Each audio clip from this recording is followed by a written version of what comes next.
antes da aula de filosofia. Seres humanos depois da aula de filosofia. Oi, gente, meu nome é Bia. Eu vou ser professora de vocês aqui de Sociologia e Filosofia e vou dar assistência em redação. Vai ser um enorme prazer poder compartilhar com vocês aquilo que eu venho aprendendo ao longo dos anos. E hoje vai ser uma aula mais introdutória, eu vou explicar a origem da filosofia, né? O porquê do nome filosofia. Vocês já pararam para pensar? Bom, gente, eu dividi aqui os conteúdos de filosofia em 4 partes principais: filosofia antiga, filosofia medieval, filosofia moderna e contemporânea. Bom, fiquem tranquilos, eu sei que é muita coisa, mas a gente vai ver só aquilo que é mais relevante para o Enem, para que vocês façam uma prova tranquilos. Então, eu vou selecionar aqui o que mais tá e o que vocês precisam realmente saber para a prova. Bom, como eu havia dito, hoje é uma aula mais introdutória. Então, é uma aula extremamente importante para que vocês passem a entender da onde surgiu a necessidade do homem de questionar o mundo à sua volta, questionar a origem das coisas, a origem do universo. E tudo começa no mito. O que é um mito? Vocês já ouviram falar de mitologia grega? Um exemplo de mitologia nos dias atuais é a própria religião. Por quê? A religião, ela vem da fé. Então, alguém criou uma narrativa como para explicar, né, a origem do universo, e cabe a você tomar aquilo como verdade ou não, cabe à sua fé, aos seus princípios. Bom, primeiramente, o que é um mito? É uma narrativa, como eu disse, da religião, que busca explicar a origem de algo. No caso, seria a origem do universo, né? Uma cosmogonia. Cosmo, universo, cosmo significa universo, e gonia vem de gênese, que é origem.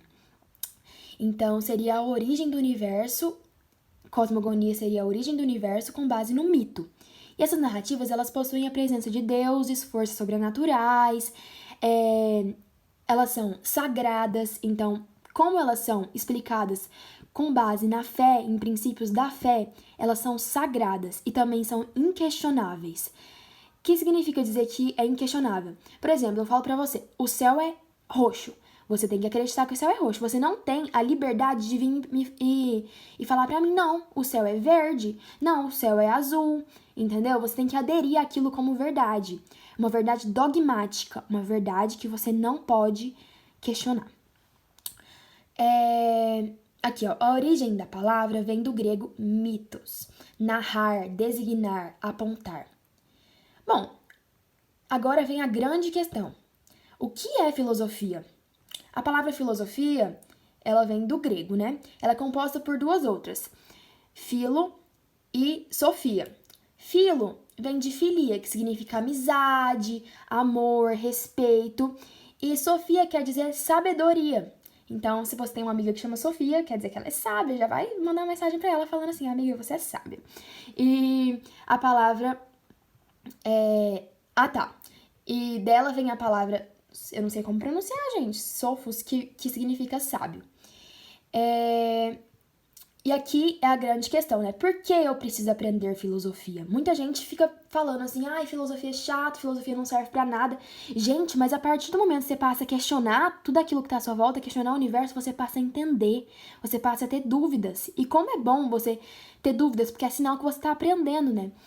Então, a filosofia é sim super necessária, porque ela faz a gente pensar, ela faz a gente refletir e faz a gente entender o que nos cerca, né?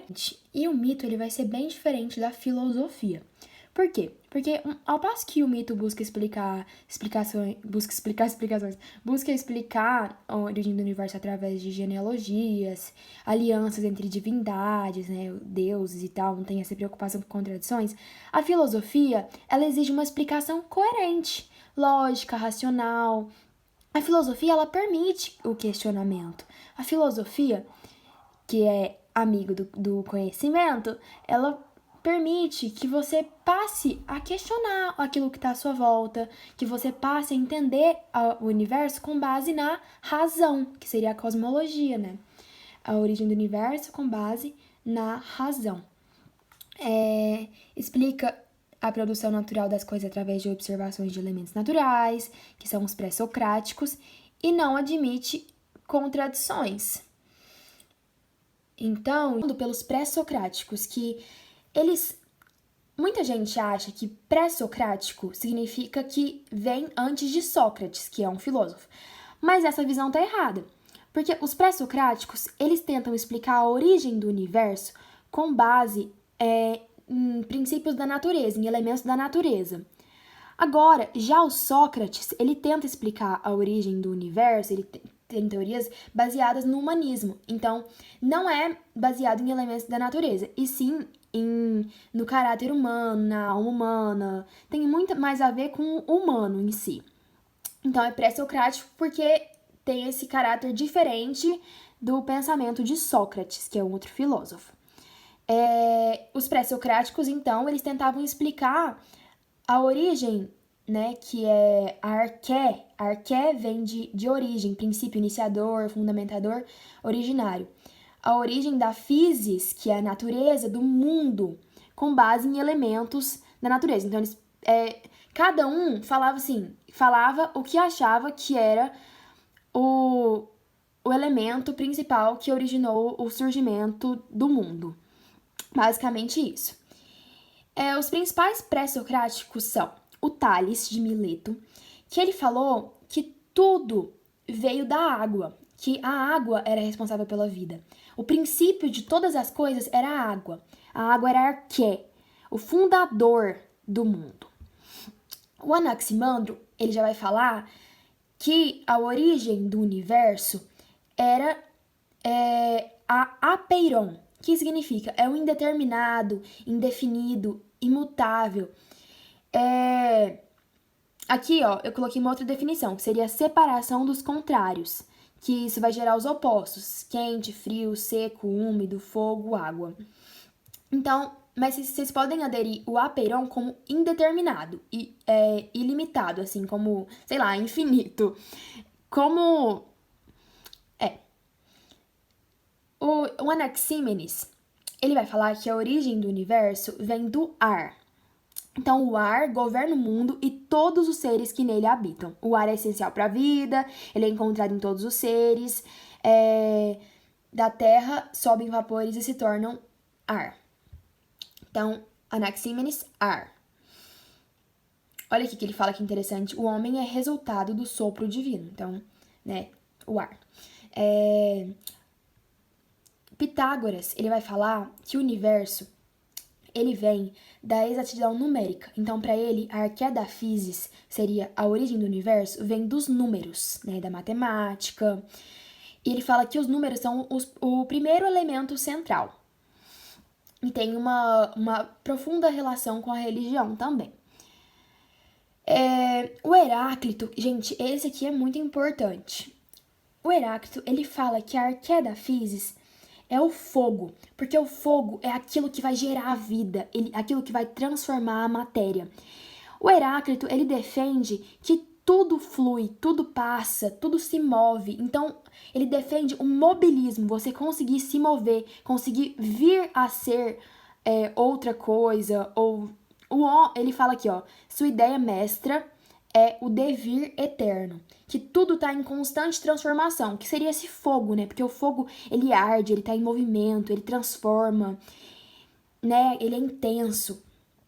E ele vem falar também, tem outro conceito do Heráclito, que é a guerra dos contrários.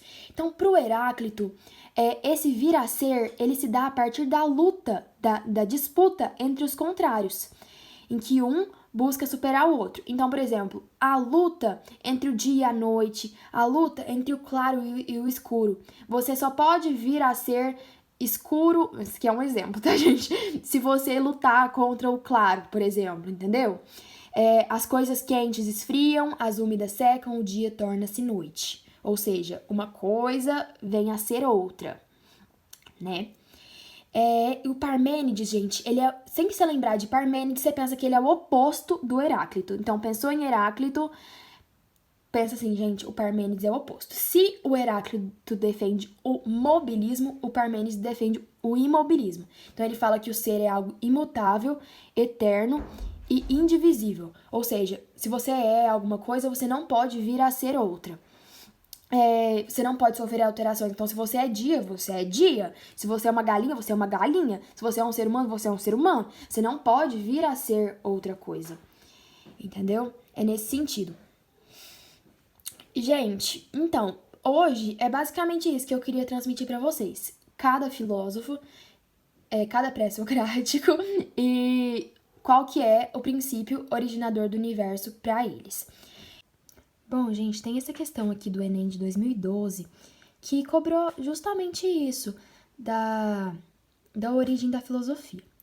Aí tem o texto 1 que fala que Anaxímenes de Mileto diz que o ar é o elemento originário de tudo que existe, existiu e existirá, e que as outras coisas provêm da sua descendência. Quando o ar se dilata, transforma-se em fogo, ao passo que os ventos são ar condensado. As nuvens formam-se a partir do ar por filtragem, e ainda mais condensadas transformam-se em água. A água, quanto mais condensada, transforma-se em terra, e quanto mais condensada, ao máximo possível, transforma-se em pedras. E o texto 2 que fala: Basílio Magno, filósofo medieval, escreveu: Deus, como criador de todas as coisas, está no princípio do mundo e dos tempos. Quão parcas de conteúdo se nos apresentam em face dessa concepção as especulações contraditórias dos filósofos para os quais o mundo se origina, ou de algum dos 4 elementos, como ensinam os jônios, ou dos átomos, como julga Demócrito. Na verdade, dão a importância de quererem... gente, eu esqueci de falar do Demócrito. Ele fala que o princípio do universo são os átomos. Então, lembre-se, Demócrito, átomos. Na verdade, dão a impressão de quererem ancorar o mundo numa teia de aranha. Bom, filósofos dos diversos tempos históricos desenvolveram teses para explicar a origem do universo, a partir de uma explicação racional. Então, filosofia racional. As teses de Anaxímenes, filósofo grego antigo, e de Basílio, filósofo medieval, têm em comum na sua fundamentação teorias que defendiam que Deus é o princípio de todas as coisas. Gente, Anaxímenes de Mileto falava que a origem das coisas era o ar, então não é Deus, né? Então essa aqui a gente já pode eliminar. Bom, a D postulavam um princípio originário para o mundo. Sim. Vocês concordam com essa daqui que tá certa? Por quê? Porque aqui o Anaxímenes fala que o ar é o princípio originário do mundo. E aqui no texto 2, esse Basílio Magno fala que Deus é o criador de todas as coisas. Então, ele é o princípio de tudo, o princípio do mundo e dos tempos. Então, os dois postulavam um princípio originário para o mundo. Tinha origem nos mitos, nas civilizações antigas? Não. Porque se eles têm uma explicação racional, ela não é com base nos mitos, e sim com base na razão, com base em elementos, com base em teorias, né? Refutavam as teorias de filósofos da religião? Não, porque o Basílio Magno, ele não refuta, ele simplesmente concorda, né, com a teoria religiosa de que Deus é o criador de tudo. Eram baseadas nas ciências da natureza? Não, porque pro Basílio Magno aqui não era natureza, né? Era Deus. Era religião, a fé. Então, é isso, gente. Espero que tenham gostado. Qualquer dúvida podem me mandar.